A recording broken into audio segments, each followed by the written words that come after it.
And we are live once again with another episode for all you Bi-Conics wrestling nerds out there. And welcome back to another weekly rendition of the Collision Collective reviews, where myself and my partner in crime, Luis, are going to be reviewing AEW Collision this week from Saturday, January 13th. But oh no, it's not just Collision this episode. We're also going to be reviewing the ninth installment of Battle of the Belts as well. We got 3 hours of AEW Saturday night programming to cover in the span of an hour. But before we get into that, Luis, I know we talked about off camera a little bit, but minus the cold, how are we feeling this morning? Oh, we're good. We're having a good time. It's been a great weekend for professional wrestling. Competing with the NFL playoffs is hard for any company, including the Big Machine, but I feel like the two companies showing out on a Saturday night did a great job, but we're going to stick towards talking about AEW today. Yes. And tune in to later this week if you want to see what other one we're talking about, because TNA also had something going on this weekend, and you could see our review of it later. But as my co-host said, we're going to stick with AEW Collision. Unfortunately, Adolfo couldn't be here today. He accidentally double booked himself, but I promise you, it is not a myth. Next week, we will have all three Puerto Ricans in this review. I promise It's going to be a good time, but let's jump straight into Collision this week. So we kick off the show after the Elton John Saturday Night's All Right for Fighting, which, by the way, I still love as the theme for Collision. It's so good. Yeah. But we open Collision with Mr. the God of War himself in Percy Jackson, Adam Copeland, kicking off the show this week by holding his open challenge. Yeah. Which I love. And the one thing we talked about last week is that I'm on board with this, is that means more younger talent gets a chance to have a match with Copeland, and then just to be able to showcase. And sure enough, in Norfolk, that's exactly what happened, because this week we had Lee Moriarty step up to answer the challenge. Listen, Tiger Style is forever my favorite thing. And honestly, I knew Copeland was going to win here, given everything, but it was nice to see Moriarty actually be given time to wrestle. Yeah, I did like that. I actually wondered to myself, where has this guy been? Like, am I missing something? Has he just not been televised at all? Okay, so I'll give you the exclusive, because as one of the 4 Bi-Conics that reviews Ring of Honor, it seems that Lee has been relegated to Ring of Honor, so we get to see him mostly on a weekly basis. He's been paired up with Shane Taylor, and so they're representing Shane Taylor Promotions in Ring of Honor now.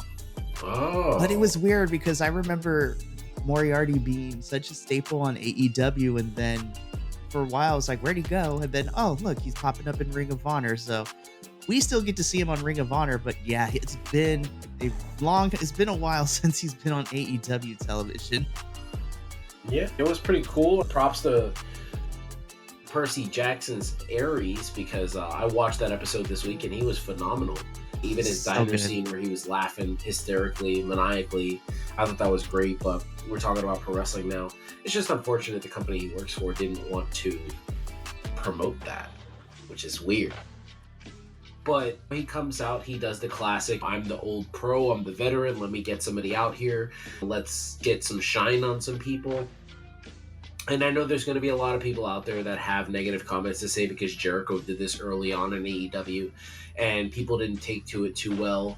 But when Adam Copeland does it, it's all the praise, all everywhere. The difference between Adam Copeland and Chris Jericho is Adam Copeland really does want the company to do well, and Chris Jericho just wants Chris Jericho to do well. So it was nice to see. It was a decent match, not very long. And yeah, Lee Moriarty got to show himself, and that's what I love about Adam Copeland. He gives people heat. He lets them do their stuff. It's very reminiscent of that old Cody Rhodes Royal Rumble story with The Undertaker, where he goes out there and Taker's like, what's your stuff? Give me your stuff. Show this fan base. Show this crowd. And that's exactly what we saw yesterday with Adam Copeland, and it worked out really well. Really solid performance by both men. Exactly. So Copeland picks up the victory here. And you know what? If this is how we're going to continue to get Copeland to continue to get wins until he gets back to wherever, I'm assuming we have to get a third with Christian, a third match with Christian, but who knows at this point. Yeah. So then from here, we cut to 2 backstage interview / segments. First, we have FTR and Daniel Garcia, and they talk mostly FTR talks about their history with House of Black, and now that things have gotten personal, it's added a new dimension to this feud. And then, of course, Daniel Garcia talks about how he's ready to take on House of Black, which I would have liked to see Daniel Garcia be with somebody else as their mentor, but you know what? FTR is not a bad choice because I think it gives something for all 3 of these guys to do. And then I had to roll my eyes because, listen, first part, I love Lexi. She's our Ring of Honor backstage correspondent, and I love Lexi to death. She is so good, especially in her vignettes with Athena and Billy Starks. It is the best thing Ring of Honor has going, but she's interviewing Les Sex Gods backstage, and they talk about their match they're about to have at Battle of the Belts. I was like, oh, Sammy. I was just like, the world just doesn't like you because every time you come back, you always get thrown back with Chris Jericho.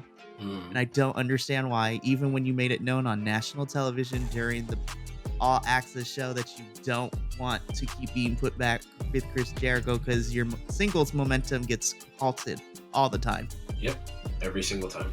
It's unfortunate because if I'm being objective here, as not a person who's a real fan of Sammy Guevara, when I look at him, just as someone who's trying to analyze the sport, he's just as talented, if not more talented, than the other 3 members of the Pillars. And he's way better in the ring and on the microphone than Jack Perry. He's way better on the mic than Darby. And just in the ring alone, he's better than MJF. So, like, when I watch him, I'm like, he has all the tools to be a star. He doesn't need to be your world champion, but he was a former TNT champion. So that's the level that you want to market him as. That's fine. Going all the way back in the day, like international championships, United States champions, television champions, intercontinental champions, all of these titles mattered. They all mattered to the sport. And he can be your like top level mid-carder unless you really want to push him. But I think he needs his wife by his side to be like a world championship contender. I think that both of them together, they're heat magnets. It would be great. But when I watch him, I just feel sorry for him. It's just, it's not right. I feel like he doesn't need this Randy the Ram version of Chris Jericho bringing him down. And God, man, Jericho. We're going to talk about that match later. Yeah, when we get to Battle of the Belts, we're going to talk about it because I'm just like, all right, we'll see what happens with that. When we come back from commercial, we get a Ring of Honor 6-man tag team championship match with Mogul Embassy, which is Brian Cage and the Gates of Agony, taking on Lance Archer and The Righteous. So over on Ring of Honor, this has been a thing where they're trying to pair The Righteous with Lance Archer and Jake the Snake Roberts, and it's been working, but we have all said that Lance needs to work on his chemistry with The Righteous because they're still not clicking the way that they're hoping for. I gotta say, I figured that Mogul Embassy was not losing their titles here to The Righteous and Lance Archer, but I think it accomplished everything despite a sloppy, like the last minute of the match ended up getting a little sloppy. Yeah. I still thought this was great. And then of course, the match itself was fine. I enjoyed it for what it was. Brian Cage, man, still continues to be that dude for me. I love Brian Cage so much. Yeah, I'm a fan of Mogul Embassy. I've always been a fan of Brian Cage. I don't really understand what it is about him that isn't put as a single superstar. I'm not quite certain. I've never heard anything about his backstage interactions. I don't know what it is. He's not very sloppy in the ring. For me, he shined through in this match. He just looks superhuman. And I'm a big fan of Toa Leona, obviously, for obvious reasons. Since he wears that flag on his stuff, it's very cool to have like a Polynesian Puerto Rican guy out there. But yeah, I've never been big on Lance Archer. I do Vincent and Dutch. I just don't think that Lance is really that guy. I really thought that Jake the Snake Roberts would put him in the greatest position ever. I think when he was when it first became a thing, I thought he was going to be a massive star, massive heel, like a la Japan or something, like a Luke Gallows. But it just seems to me that this pairing isn't really working. I think they need to mix it up a little bit. That's my honest opinion about it. The match itself I thought it was fine. Probably give it like a B or something. I think what doesn't help Lance Archer is the fact that we've been seeing him recently, but there was a long stretch, like over the summer and even I want to say part of the spring too, where he wasn't on AEW television, and I don't know why. They never addressed why. Yeah. And so when you have people off of television that long, I know people like Lance Archer, we do, but it doesn't add to anything if you take a character off of television for a couple of months without giving any reason why. Agreed. I 100% agree with you there. So yeah, the match itself was pretty decent, but the most important part is what happens afterwards, because Nana gets on the mic and he calls out the Bullet Club Gold for a match for those Ring of Honor 6-man championships, and I was just like, oh, this is gonna be good. Yeah. I was like, looking forward to it. I know, I'm like teasing the idea that Bullet Club Gold could be on Ring of Honor. I'm not gonna complain about that. Yeah. Enjoy that. So good. Okay. I want to preface by saying this. I like Dustin Rhodes. I don't feel he gets enough credit as he does. And I think he's had a legacy, and he's in his final year of wrestling. Because he said at the end of this year, just like Danielson, whereas Danielson's going to be on a part-time schedule, Dustin is completely out of the game as a wrestler, as an in-ring talent, I should say. But with that being said, this was the most random match to put on Collision. I was just like, okay, sure, fine. Let's grab those bingo balls. I was just like, and I like Dustin Rhodes, but I was just like, why you gotta do that to Willie Mack, man? I like Willie so much. Yeah, I think this is one of those things where I want to preface this by saying I have been a fan of Dustin since he was the Natural, since he was in WCW, baby, with the big boys play.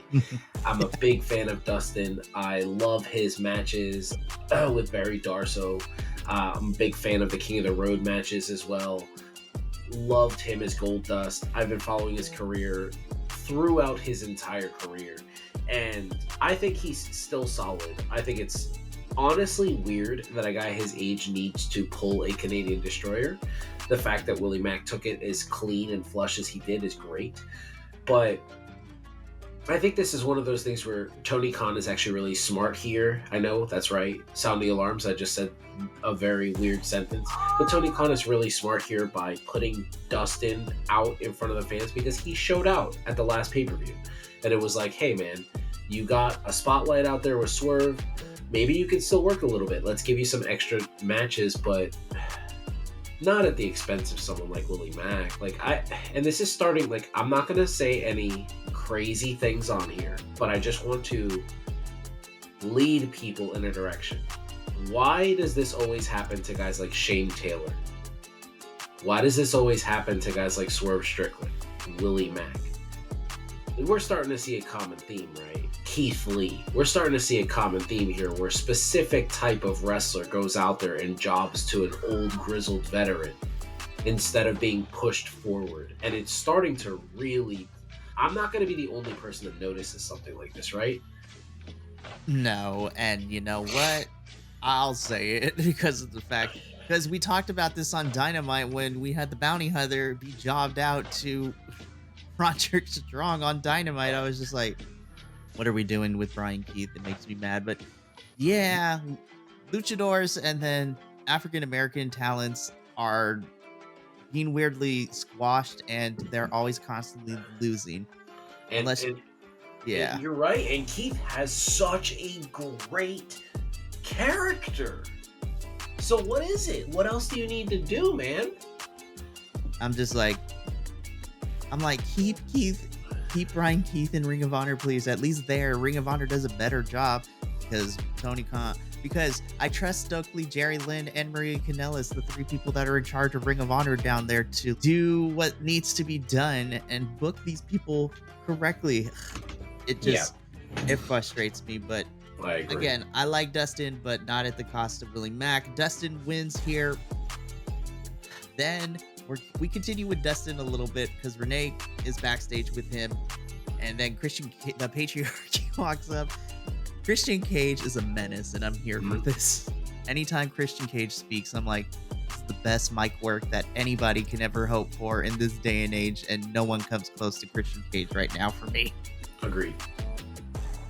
But it seems we're setting up a championship match or some sort of match between Dustin and Christian, which Give is it to me. I'm all for it, honestly. Especially if this, give Christian someone to feud with while we wait for round 3 of him and Copeland, whenever we get that later this year. Dustin had the best line in this, is like telling Christian to get ready because he's gonna tap dance all over his ass. I was just like, classic. So good. I'm gonna be completely honest, we get to probably my favorite match of the whole evening because I like Hangman, and again, JD Drake is just out here proving to the world that he is amazing. But Hangman Page versus JD Drake. Also, I want to throw shade. I was just like, it's nice to see Hangman finally be able to go to Collision after all this time. Yeah, it was pretty nice. As the resident, probably #1 fan for Adam Page here, I gotta be honest with you, watching Adam work is just so special. He's one of the most talented in-ring performers. He has gotten so good on the mic. His presentation has been phenomenal. JD Drake has just been able to showcase himself week after week. Let's give credit to whoever's booking Collision.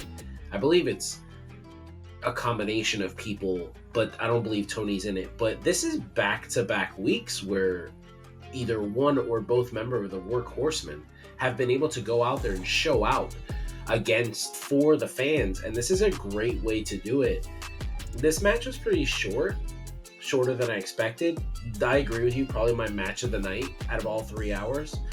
But yeah, I was very excited. I thought both men looked really good. What a flush buckshot by Hangman, probably his best in a very long time.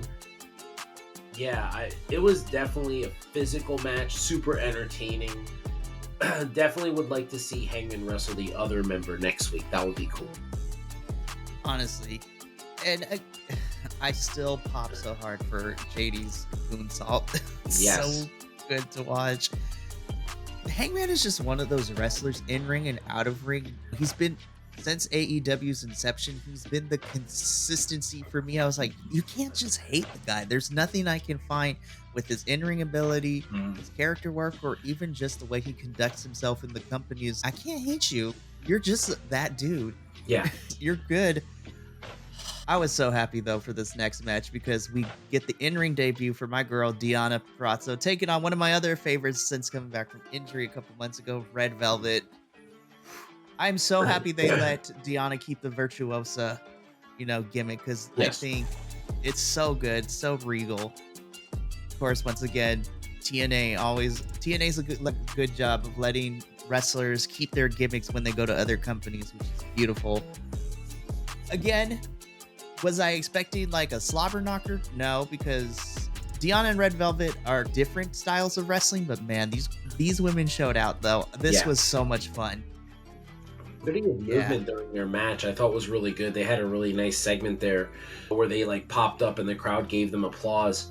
Their little like chain wrestling style there. You could tell that Deonna has worked on her game because this is miles apart from the Deonna we saw early in her career. It's almost like when she got rid of Marty Scurll, she cut so much dead weight and she was able to just accentuate everything she does in the ring. She definitely looks really clean and she is a great technical wrestler. And that's something that's lacking in the women's division. They have lots of great professional wrestlers, but the technical ability, it's always been held right here in the palm of her hand by Natalya. And now there's another superstar in the women's division of all women that are just like, nah, man, this is my forte. And I love that you mentioned that you say very regal. That's exactly who she reminds me of. She's like a William Regal style. She's very physical. Her finishing move it looks excruciatingly painful. And I got to tell you, man, I'm a fan of Deonna. I can't wait to see what happens. And to be quite honest with you, I don't know why, but it popped in my head. But oh my God, do I need to see her and Ruby Soho get it on? That's a match I definitely would love to see. And then if you want to go technician, whenever we get her back, Deonna versus Serena is the match I would love to see so much.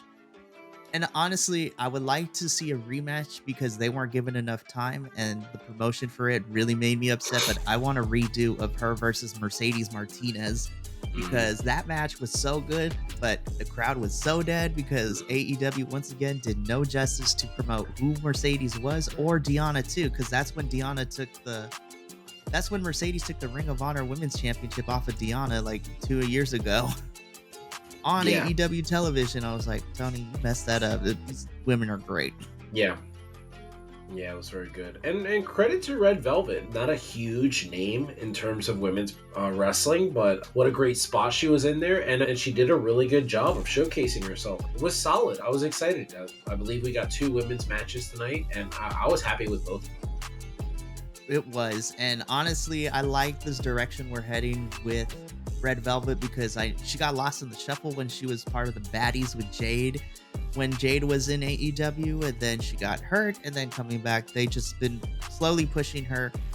She's also been on Ring of Honor the last couple of weeks, so I'm just like, let's just keep Red Velvet in Ring of Honor. I think she's a great addition to that women's roster. Ring of Honor's women's roster is crazy good though too, because now I was just like, yes, I know we get critiques like, oh, they're just throwing the women they don't use on Dynamite over there. I'm like, and I'm like, I'm not going to complain because you have Mercedes. Taya is now in Ring of Honor, and it seems she's going to stay that way for a little bit, which I was so upset. I was like, how are we not using Taya Valkyrie to her potential? It's Taya Valkyrie. I don't know. I honestly cannot tell you. Yeah, it was a weird one for sure. But again, Deonna's the Queen's Gambit is one of my favorite finishers of hers. When she makes people tap out to the Queen's Gambit, is so much fun to watch. Yeah. Love it. Love the name too. Great television show on Netflix if you ever want to go back and watch it. Oh, so good. So good for sure. Yep. From here, we get our squash match of the evening, Hook versus Kevin Matthews. This is just to get Hook a win before he gets decimated by Joe on Wednesday. I hope you're right. I think they're going to make it competitive. I think Samoa Joe, I don't think he really does squash matches. So I think he's going to give Hook some shine. It's going to be one of those matches I wouldn't be surprised if it's a la The Undertaker as undisputed champion against Spike Dudley. That's what I look like. That's what I look at. I think that's what they're going to do here. Try to push Hook towards the future. And here's the thing, we said it on the Dynamite review, like, we don't hate that Hook is going to be facing Joe for the title. I think that should be fun. It's just that we just bypassed the build up to it. Once again, wrestling's great in AEW, but I want stories. Agreed. So from here, main event time. FTR and Daniel Garcia versus the House of Black. Listen, what I have said some egregious things about FTR over the last year that we've been doing Bi-Conics. Their wrestling's always fantastic, but their character work is blander than watching paint dry on a wall. Agreed. They're like unseasoned chicken. Mm-hmm.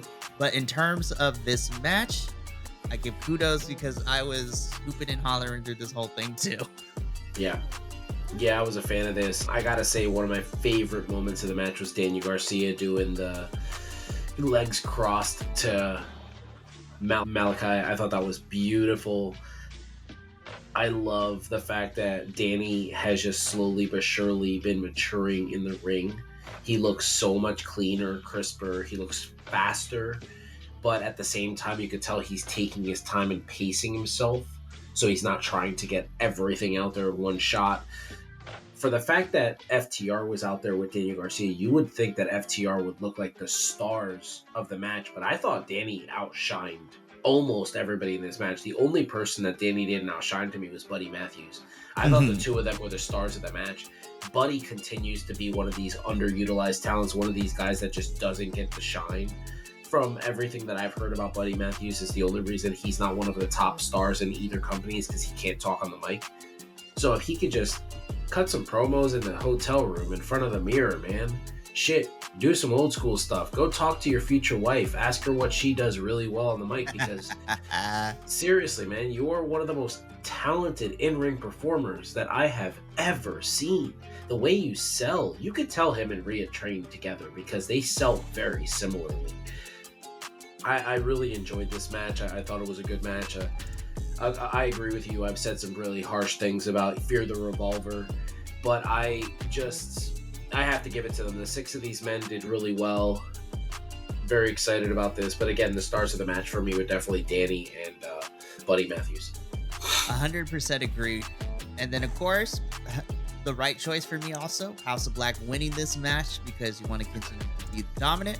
But it was also nice that afterwards you still got FTR and Daniel Garcia to get a lick back after being laid out last week. So it seems we're not done with this feud, and I'm all here for it. I'm like, give me more. Absolutely. So normally this is where we would end our review and give our ratings, but we still have Battle of the Belts to cover. Immediately after Collision goes off the air, we jump straight into Battle of the Belts 9. We open up Battle of the Belts with the AEW World Tag Team title match. This is a street fight between the champions, Ricky Starks and Big Bill, taking on Jericho and Sammy. Yeah, I didn't like this match at all. Let's talk about the elephant in the room. First of all, I just want to make this clear. I do not believe Jericho should be on television right now until he's found not guilty. I'm going to say not guilty because a lot of people have been jumping down my throat on TikTok because I have pounded the gavel and I believe what I believe. There are certain people that I've seen on Twitter that have made comments, people that I trust in the wrestling business that know that Jericho has absolutely... There might be some truth to a lot of this Jericho stuff, but obviously I'm not a fan of Sammy being paired with Jericho right now. I don't think Jericho should be on television. I'm a big fan of Big Bill and Ricky. I'm one of the only big Cass fans in the world. I still feel like he has the goods to be the better version of Big Sexy Kevin Nash. He's a good talker. I really do. I'm a big fan of his. And Ricky Starks, man, he's a star. He's a star. Sorry, guys, that's my JoJo running around the back. She's supposed to be napping, but she's taking advantage of and watching Daniel Tiger. Come on, Mom. Playing with Joe Montana. So, yeah, when I watched this match, I just really thought to myself, what did this do? How did this further a story? What did this do for all 4 men? Did this tell us that Big Bill and Ricky Starks are, like, unbeatable? No, it didn't do that. Did it tell us that Jericho can still go? No, it didn't do that. Did it tell us that Sammy Guevara was going to take an unnecessary bump to try to sell a match? Yes, it did that. It was just a lot of bad for me in this match. I can't really find a star. It was a decent street fight with a lot of chaos, but nothing we haven't seen before in AEW. That's my honest opinion. And then the weird thing about this match for me too is we had a wild Takeshita just randomly like involved in this match. I'm like, huh, yeah. Okay. I'm gonna be honest. Despite the chaos, I am happy to see Ricky and Big Bill retain. Hopefully which means I think we're done because I believe this is Jericho used his and Kenny's tag team title opportunity here, so they're done. So I'm like, thank you. I was like, so hopefully that's it. Hopefully Sammy and Chris go do their own thing now. I just want Sammy away from Chris. And poor Ricky. This week has not been a good thing for him because he was so checked out in his match against Sammy on Dynamite. He's so done with everything that's going on. And Ricky's another one where, like, why are we keep taking his singles push away from him all the time too? I don't know. It seems like anybody who's got any momentum moving forward in a singles type of capacity, they have their guys that they want to be single stars and they just throw them in a tag team. That's what it seems like to me. Yes. And random note, I don't understand because Lee Moriarty and Big Bill and Ring of Honor were actually becoming a tag team and they actually were working. And I don't know why Big Bill was pulled away from Lee, but it is what it is at this point. Yeah, I agree with you. I don't know.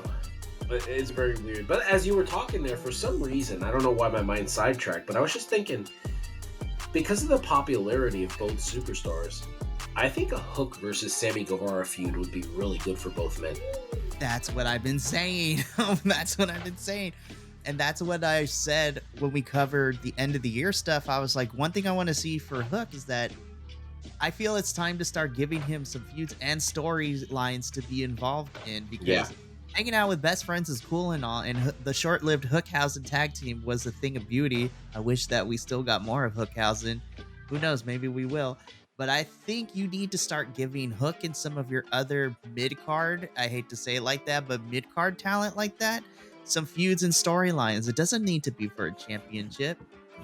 Because, again, wrestling's going to be phenomenal, but I want stories, even if they're ridiculously silly. Yeah. From here, we get into our women's match for the TBS Championship. We have Julia Hart taking on Anna Jay.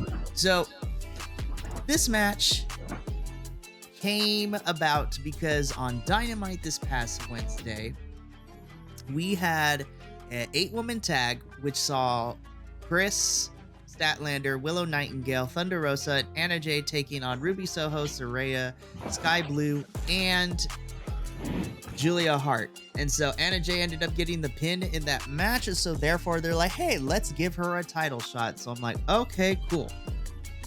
I gotta say, this is the return to form for Anna Jay that I've been wanting so badly since they threw her in the Jericho Appreciation Society. And this was a nice way to rectify all the horrible things, because the former JAS boys would always cut her off during her interviews and promos during the summer. And now it's just, all right, I'm doing this for myself now. Goodbye, boys. I thought this was a fun match. This was a really fun match. Yeah, I agree. We've talked about this before. I think I said this exact thing, the same thing last thing, but I think it needs to be like put out there for the world.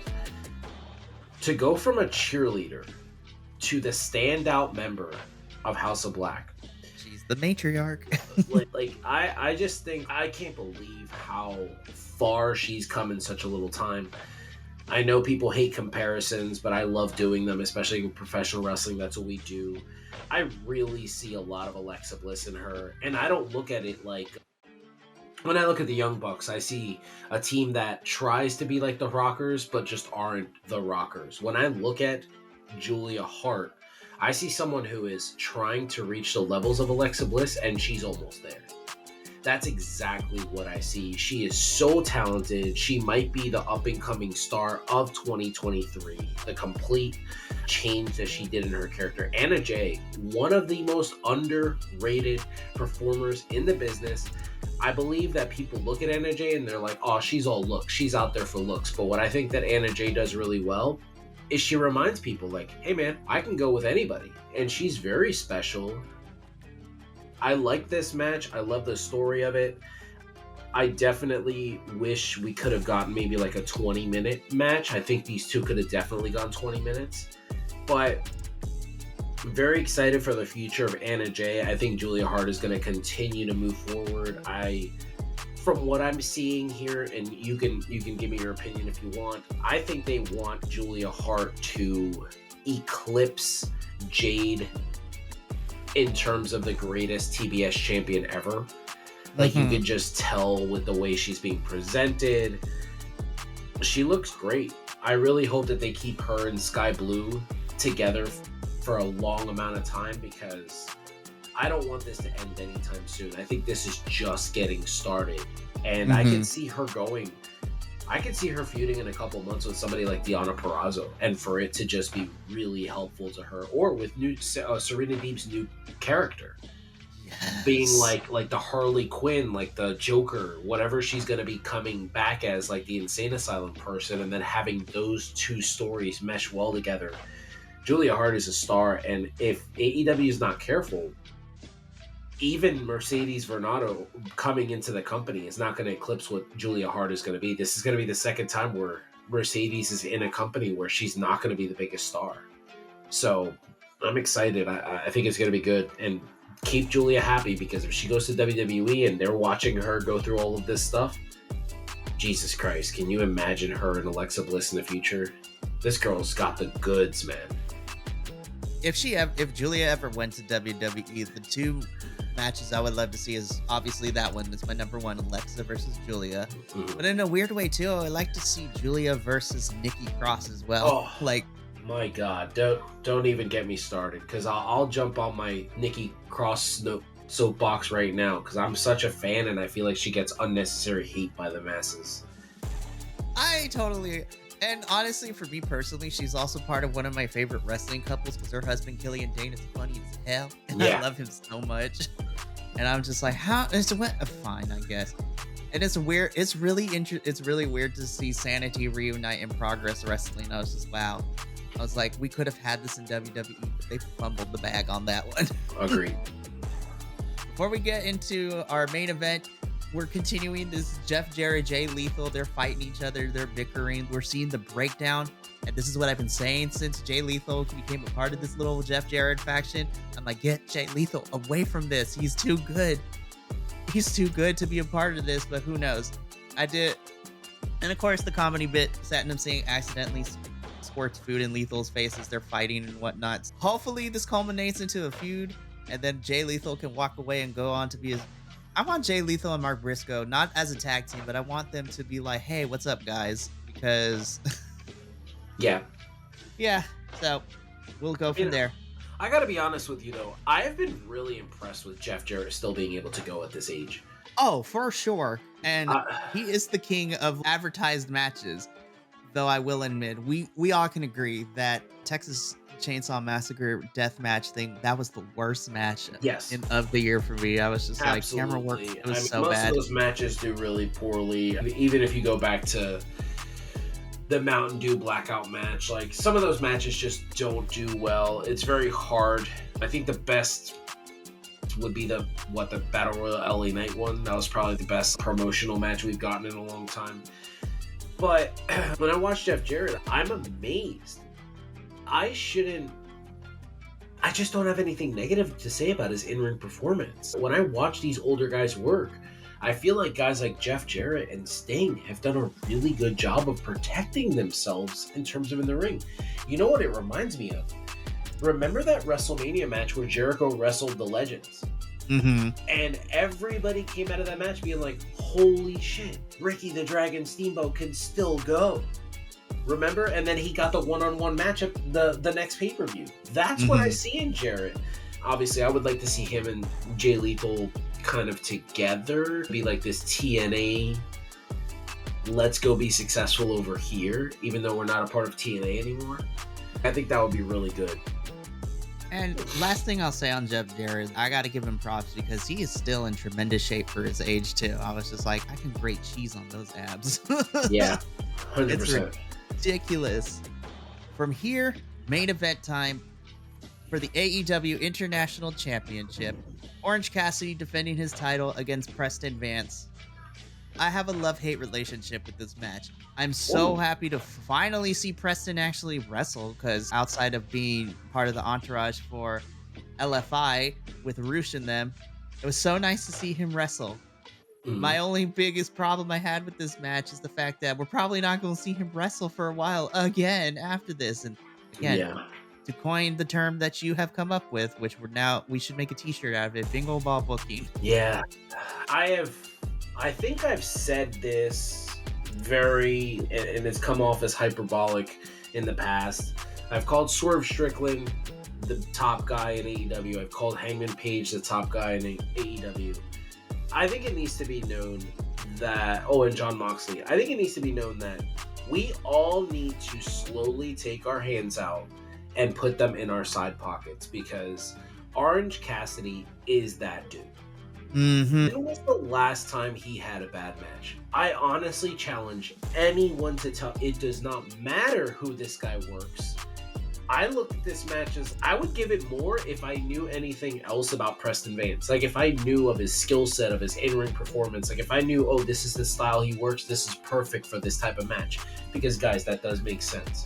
You can't you can't critique someone if you don't know who they are. If this is my first time seeing Preston Vance in a spotlight like this. I've heard the name, never seen him in a spotlight in a main event of a show.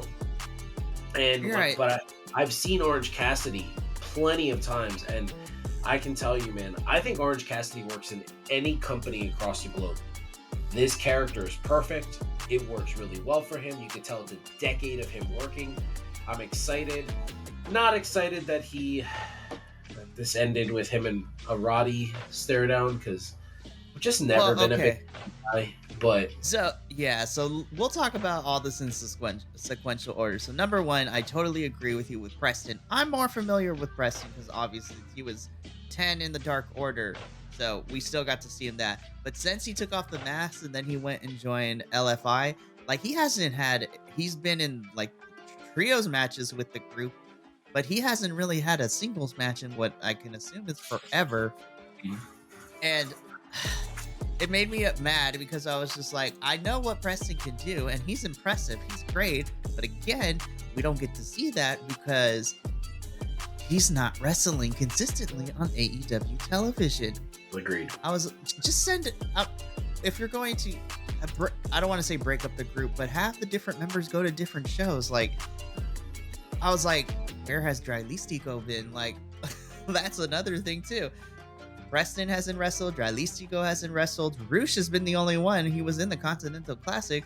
Since that tournament ended, he's also been relegated to the shadows once again, which makes me upset. But I really like this match, but I hated the fact that there was the consistent floater that is the Undisputed Kingdom, specifically Roddy and the Kingdom of Matt Taven and Mike Kanellis. I'm just like, before the match started, they came out and they parked ringside with chairs to watch, and then the stare down.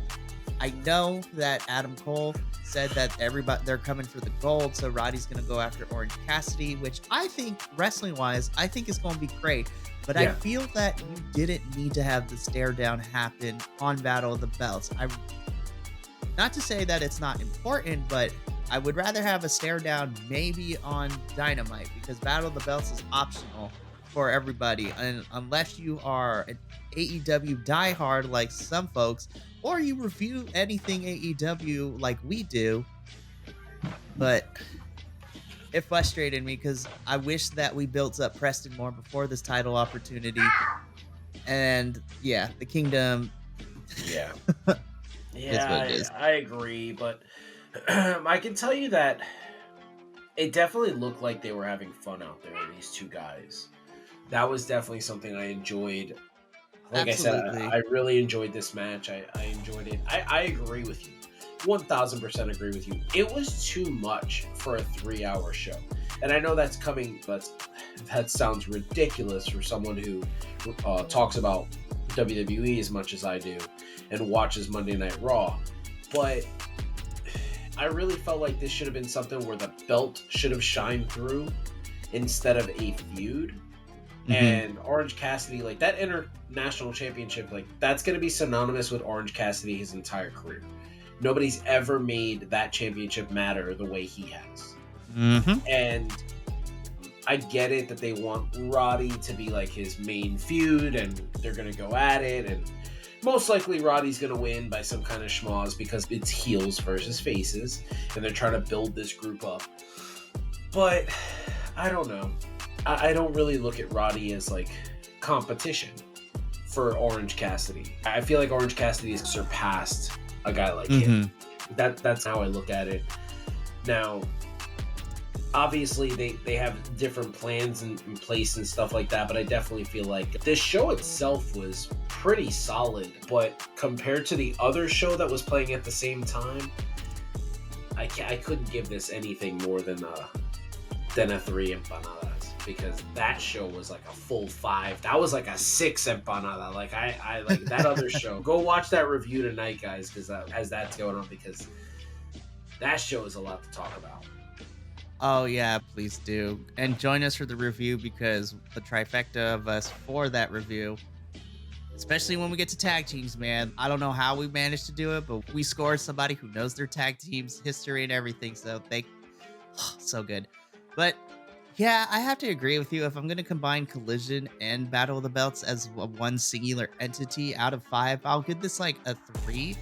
Again, I didn't think anything was inherently wrong, but Bingo Ball booking, treatment of certain wrestlers, and then also no build up for some stuff that we got on this past Saturday. I'm just like, it was fine. It wasn't horrible. It was above average at best.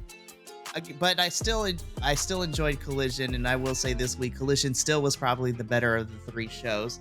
The Rampage came very close though. Yeah. So good. Agreed. But that is going to be it. Like I mentioned at the top of the show, next week, fingers crossed and the wrestling gods love us, all 3 of us will finally be in the same room to review Collision together. Listen, Bi-Conics wrestling audience, you are not ready for the 3 Puerto Ricans to be in the same room because it's about to go off. It's going to be so good. We should have no interruptions until March 3rd. March 3rd, don't forget, I'll be traveling. Yes, because I will be at Revolution. Yes, so Bi-Conics on location. Yes, absolutely. I'll be sending at Jefe plenty of videos that he can upload and stuff, and definitely be doing that. I'm excited for both. I'm excited for hopefully the triple threat match of Samoa Joe, Adam Page, and Swerve Strickland. And I'm so ready. I believe Sting is the main event that night. You cannot have him go out and not be the main event. Yeah. So we'll talk off camera because I want your thoughts about what happened on Dynamite with the supposedly. No, now we know for sure who his final opponent is, but we'll talk about that off camera. I firmly believe that the Young Bucks are going to pull a Seth Rollins and they're going to come out dressed up as the Surfer Sting. Oh, that would be so amazing. This was a fun review. As always, if you liked what we do here at the Bi-Conics, make sure to check out everything we got going on. We have formal reviews, we have our podcast episodes, and we also have delved into the world of live streams. If you got nothing else to do, make sure to check those out. Follow us all over the social medias at BC WrestlePod. We have a Patreon now, so if you want to see exclusive, never before seen footage like our TNA Hard to Kill watch along, make sure to go watch that. Woo! Listen, if you want to see grown men act like 10-year-old children again, you need to subscribe to the Patreon to view our watch alongs because we are 9 grown men who act like 10-year-olds when we watch our wrestling. It is much fun. It's so good.